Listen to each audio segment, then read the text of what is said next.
બાંગ્લાદેશની ગરીબ અને જરૂરિયાતમંદ મહિલાઓને કામની લાલચ આપી ભારત લાવી દેહ વ્યાપારમાં ધકેલવાના મોટા કૌભાંડનો ભરૂચ પોલીસે પર્દાફાશ કર્યો છે. પોલીસે આ મામલામાં 14 મહિલાઓને મુક્ત કરાવી બાંગ્લાદેશી મુખ્ય એજન્ટ સહિત 4 આરોપીઓની ધરપકડ કરી છે. બાંગ્લાદેશની ગરીબ અને જરૂરિયાતમંદ મહિલાઓને કામની લાલચ આપી ભારત લાવી દેહ વ્યાપારમાં ધકેલવાના મોટા કૌભાંડનો ભરૂચ પોલીસે પર્દાફાશ કર્યો છે. આ કૌભાંડમાં અંદાજે 60 જેટલી મહિલાઓને બાંગ્લાદેશથી ગેરકાયદેસર રીતે ભારત લાવી ગોવા, મહારાષ્ટ્ર, રાજસ્થાન અને ગુજરાતના વિવિધ વિસ્તારોમાં દેહ વ્યાપાર માટે મોકલવામાં આવતી હોવાનો ચોંકાવનારો ખુલાસો થયો છે. પોલીસ તપાસમાં બહાર આવ્યું છે કે પશ્ચિમ બંગાળના બોગસ દસ્તાવેજોના આધારે આ બાંગ્લાદેશી મહિલાઓને ભારતીય ઓળખના પુરાવા બનાવી અલગ અલગ રાજ્યોમાં મોકલવામાં આવતી હતી.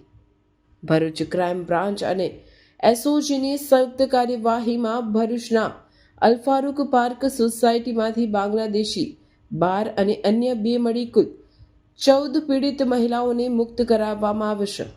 આ દેહ વ્યાપારના કૌભાંડમાં સક્રિય એક મહિલા સહિત કુલ 4 આરોપીઓની ધરપકડ કરી કાયદેસરની કાર્યવાહી હાથ ધરવામાં આવે છે, જેમાં ફારૂક સોએબ, નાઝિમ ખાન, સઈદ ખાન, રઈશ મોહમ્મદ, રફીક શેખ અને સુજીત કુમાર લક્ષ્મીકાંત ઝાનો સમાવેશ થાય છે. પોલીસે જણાવ્યું કે મુખ્ય બાંગ્લાદેશી એજન્ટ ફારૂક શેખની પૂછપરછ દરમિયાન હજુ વધુ ચોંકાવનારા ખુલાસા થવાની શક્યતા છે. તપાસ દરમિયાન ભરૂચના સ્પા અને ગેસ્ટ હાઉસોમાં પણ દેહ વ્યાપારની ગેરકાયદેસર પ્રવૃત્તિ ધમધમતી હોવાની માહિતી સામે આવી છે. પોલીસ દ્વારા સમગ્ર નેટવર્કને ઉઘાડું પાડવા માટે વધુ તપાસ ચાલુ રાખવામાં આવી છે.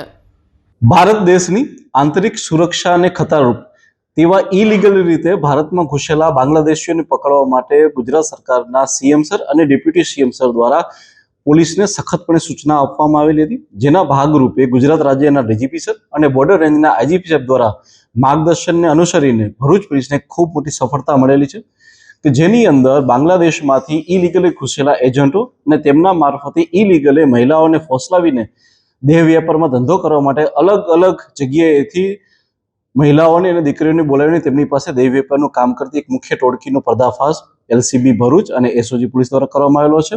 બનાવની વિગત એ રીતે છે કે આજથી 10 વર્ષ પૂર્વે ફારૂક શેખ નામનો વ્યક્તિ કે જે બાંગ્લાદેશમાં બોર્ડર નજીક જ રહે છે, તેણે ઇલીગલ રીતે પશ્ચિમ બંગાળમાંથી જન્મનો દાખલો મેળવે છે અને ત્યારબાદ ગુજરાત આવીને વસવાટ કરે છે અને ત્યારબાદ જે છે એવી મહિલાઓ કે જે લોકોને પૈસાની જરૂર હોય તેમને નોકરીની લાલચ દેખાડીને બ્યુટી પાર્લરમાં કે મેડ તરીકેનું કામ કરવા માટેની લાલચ આપીને ખૂબ સારી નોકરી મળશે તેવી લાલચ આપીને અલગ અલગ જગ્યાએથી આવી મહિલાઓને ગુજરાત ખાતે બોર્ડર ક્રોસ કરાવીને લઈ આવવામાં આવે છે. પોલીસે અત્યાર સુધીમાં આવી રેડ કરીને 14 જેટલી મહિલાઓને રેસ્ક્યુ કરવામાં આવેલી છે. આ તમામ મહિલાઓમાંથી 12 મહિલાઓ બાંગ્લાદેશની છે અને 2 મહિલા જે છે એ પશ્ચિમ બંગાળની છે. આ તમામને રેસ્ક્યુ કરવામાં આવેલા છે અને તેમને પોલીસ દ્વારા જે છે એ સેન્ટરમાં રાખવામાં આવેલા છે.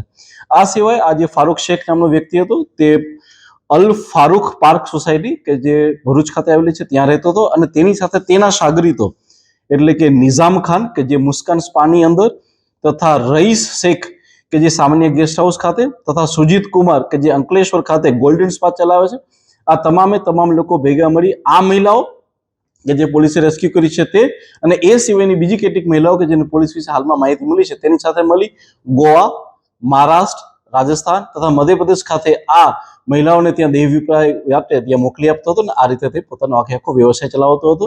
આ તમામ મહિલાઓ પાસેથી બાંગ્લાદેશના નેશનલ આઈડી કાર્ડ પણ જપ્ત કરવામાં આવેલા છે. આ સિવાય જે વ્યક્તિ જે મુખ્ય એજન્ટ છે એટલે કે ફારૂક શેખ તે બાંગ્લાદેશમાં કઈ જગ્યાએ રહેતો હતો તેની પણ પોલીસ દ્વારા શોધખોળ ચાલુ છે અને એના માટેના પુખ્ત સબૂતો પણ પોલીસને મળેલા છે. આ તમામ લોકોની વિરુદ્ધ the immoral traffic prevention act 1956, the immigration and foreign act 2025 તથા ભારતીય ન્યાય સંહિતા 2023 ની કલમો અનુસાર ગુનો દાખલ કરવામાં આવેલો છે અને હાલમાં આ ચારે જે એજન્ટ છે તેની ધરપકડ કરી અને પોલીસ દ્વારા આગળની કાર્યવાહી ચાલુ કરવામાં આવી છે. સર, જે રીતે આખું નેટવર્ક સામે આવ્યું છે કે માત્ર ભરૂચ નહીં પરંતુ ગોવા, રાજસ્થાન, મહારાષ્ટ્ર સુધી આ લોકોના એ ચાલ્યું હતું, તો કઈ રીતે આખું નેટવર્ક ચલાવવાનું હતું અને છોકરીઓને સપ્લાય કેવી રીતે?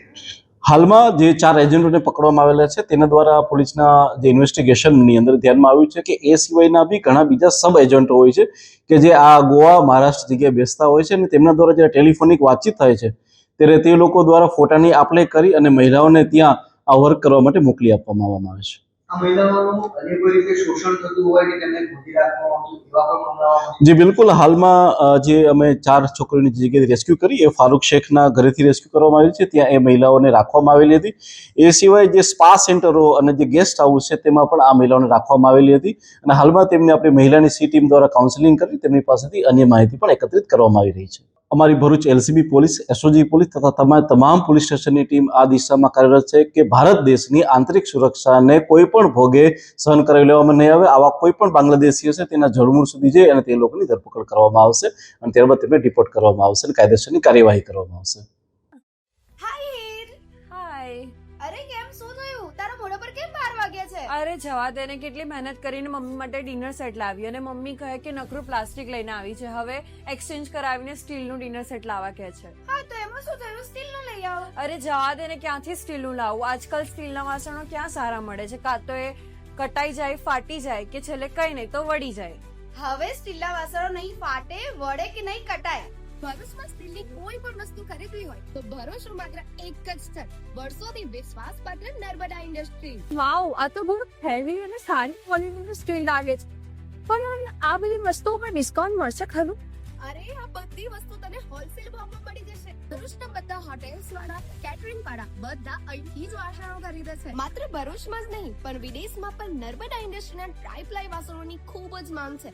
એટલે જ વિદેશમાં રહેતા લોકો વાસણો ખરીદવા માટે નર્મદા ઇન્ડસ્ટ્રીને જ પસંદ કરે છે. તો અમે તમારી શોપિંગ કરી લીધી છે. તમે ક્યારે આવી રહ્યા છો? Narmada industry, phase 1, JITC, near Narmada Nagar, Bharuch. For more information, call on the given number.